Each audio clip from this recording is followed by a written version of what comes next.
Alright guys, you saw the title of the mouse video.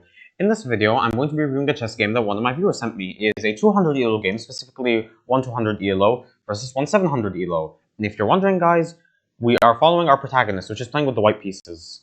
Before I begin guys, as you saw from the title and thumbnail, this is one of the worst games I've ever seen in my entire life.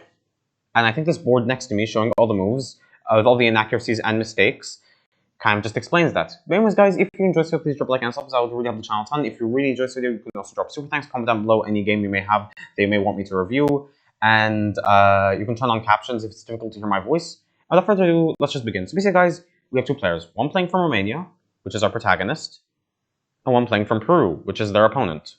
The game starts off with e4, which you know is a normal move, but then for some reason, their opponent plays pawn to h5. Which is already an inaccuracy, because usually what you want to do is capture the center.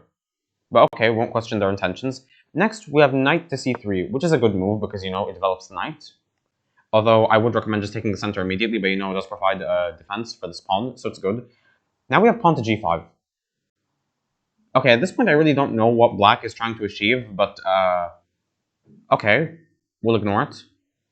Next, we have pawn to d4, which is the best move, because, you know, it totally takes control of the center. Well, like this, actually. Just ignore this arrow. Right here. Okay, well, I don't know how to get rid of it without just getting rid of all the arrows. But anyways, okay. The next move we have is pawn to f5. And now it's literally +3 for white. Why did black do this? I have no idea, honestly, because this pawn is free, this pawn is free, and the entire king side is totally weakened, and you really can't castle here anymore because, well, yeah, all the pieces are just going to come out and attack the king immediately if you castle over here. So I don't know why black pushed all their pawns like this, but okay. Next, we have bishop to e3. Well, no, not d3. e3, which is a good move. Although, honestly, I would have just captured this pawn over here, if I'm being honest. But then we have pawn to f4, which is the best move because it just kicks out the bishop, and now it just takes a lot of, like, space. Bishop goes back to d2. Now we have knight to f6, which is apparently an inaccuracy, and now it's still +3 for white. Probably what you can do is that just, like, you can push the pawn and just kick out the knight immediately. That's probably what you can do. Because, like, if you do this, the knight kind of has to retreat.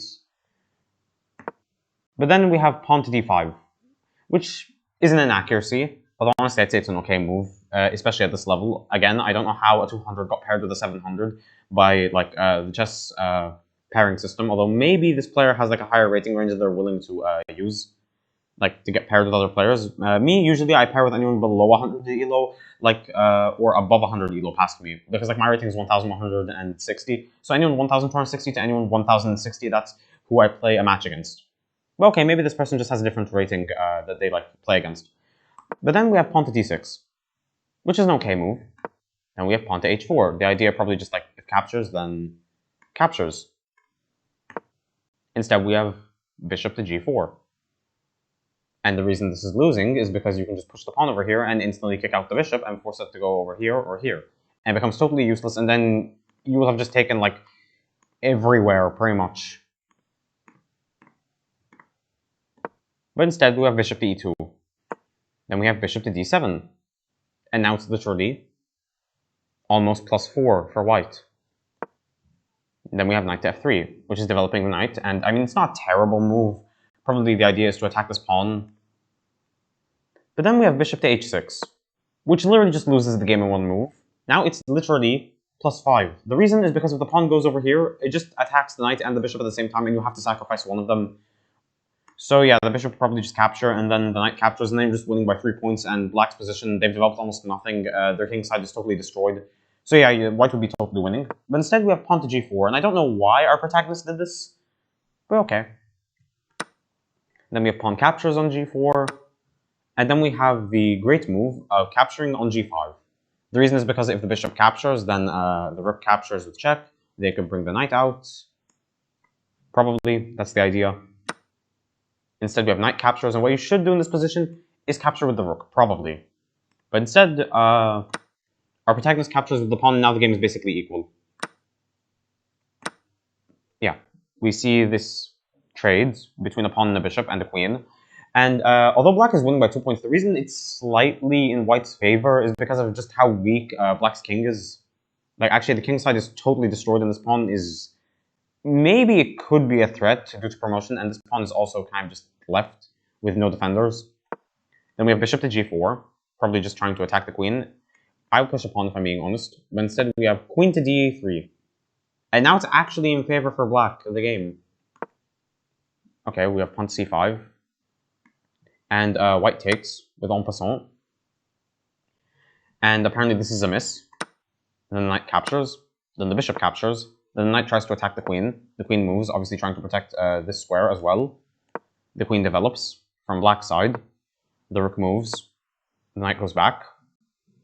And probably what you can do is probably just like do this, then maybe a trade. And then you could capture the queen, then maybe try to go for the king. That's probably like why it's not nearly as losing anymore for white. But instead we have bishop to e3, and now like this pawn can be captured for free, and then the rook would have to go over here, and yeah, things would get really bad, or it would have to go over here or here.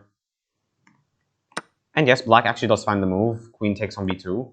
The rook moves, the queen moves, the pawn is pushed, and now the game is really totally lost for white. The rook moves, the queen moves, and now black is offering a trade. White accepts. The knight moves in. And yeah, so far the game, it's winning for black probably just because, yeah, the material advantage. And not just that, also because, well, yeah, while yes, originally black's king side was totally destroyed, now also white's king side is totally destroyed, and also sort of the queen side, so now it's basically equal. The only advantage either side has is that black has a 3-point advantage. Then we have pawn moves. Okay. And then knight moves. And the reason this loses the game is because the bishop can just capture the rook for free. And that's actually what happens, thankfully. Then we have long castle. And then we have pawn moves. Now, what you should do in this position is not capture this pawn, and instead promote it. Because if it promotes, if the rook goes over here, then the rook will be forced to capture it right here. And then you can capture back with check, and then at that point your opponent is totally losing the game. And yes, our protagonist does find the move. And the knight moves, and now mate is actually on the board. It's mate in 13. But instead of promoting to a queen, they promote it to a rook. I have no idea what this achieves. But okay, we will not question this. The king moves, the rook moves, and black takes, white moves. Okay, I don't know how this is the best move, but probably just because, like, what could have happened if black didn't do this is that maybe white could have just gone for a checkmate immediately. And yeah, white captures. And this isn't really a trade because, well, yeah, they just lost the rook instantly. The knight moves. And now it's mate in 2. The reason is because the rook can go over here, and then the knight is forced to defend anywhere it goes. It's checkmate. Literally anywhere it goes, it's going to be checkmate no matter what. But obviously it doesn't happen. Instead, we have rook to c8. Now look, white is still winning the game, but yeah, this doesn't really do much. And now guys, look, white only has 21 seconds left. Black has less than a minute left. So now the game is going to go very fast. Okay, black captures, white captures. The rook moves, knight attacks the bishop. And now the game is literally a draw because black can just capture the bishop instantly, and that's exactly what happens. Pawn moves, knight moves, the rook moves. And now it's just a game of like trying to get the other side, like, to prevent them from promoting their pawn, and their side trying to promote their pawn very much. And now the game is literally exactly a draw. Literally, an exact draw. The rook moves, knight moves, the rook pins the knight, the king moves, other king also moves, knight moves, and now this instantly loses the game because the knight can just capture the rook instantly, and that's not what happens. Instead, they actually just take the free pawn. I swear, low elo chess really is something. Anyways, yeah, the king moves, knight moves, the king moves, and now guys, look, our protagonist literally only has 2 seconds left on the clock. The knight captures, the king moves, the pawn moves, the rook moves, white captures, the king moves, and the reason this is a blunder is because you can just capture over here and then the game will literally be a forced draw. because like what you can do afterwards is just like capture this pawn and then just sacrifice the rook for this pawn, pretty much. But instead, our protagonist moves the king. Like, it's still a draw, but okay. The king moves, and then the rook moves. Once again, white is losing the game. The knight moves, the king moves, and white lost on time. Wow. What did we just watch? And their opponent won with less than 10 seconds. Can we just go back to, like, the beginning of this? What did we just watch? Okay. A very weird opening, to be honest. Okay, just pushing pawns, mostly. A potential capture of two pieces. And then white losing their advantage entirely.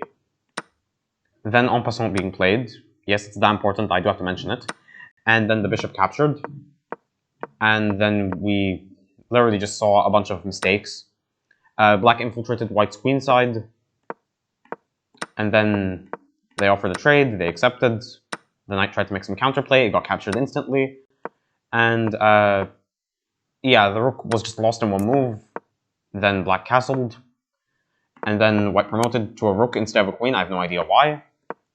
And then it was literally mate in two, and white missed it. Then the bishop captured, and then the game was still in white's favor, but then they lost their bishop instantly. And then they tried to counterattack, but it didn't work, and with less than 10 seconds on the clock, I mean, yeah, there was really no hope. I mean, yeah, although it was technically a draw, white couldn't win realistically because just not enough time. And yeah, the game ended with white losing on time. What did we just watch? And yeah, guys, that's the whole video. One of the most ridiculous 200 elo games I've ever seen. If you enjoyed this video, please drop a like and subs. I would really help the channel a ton. If you really enjoyed this video, you can also drop super thanks, comment down below any other games you may have as suggestions. And by the way, the person who suggested this game, if you comment, I will pin your comment. Okay? Anyways, yeah, I'll see you guys in the next video. Goodbye.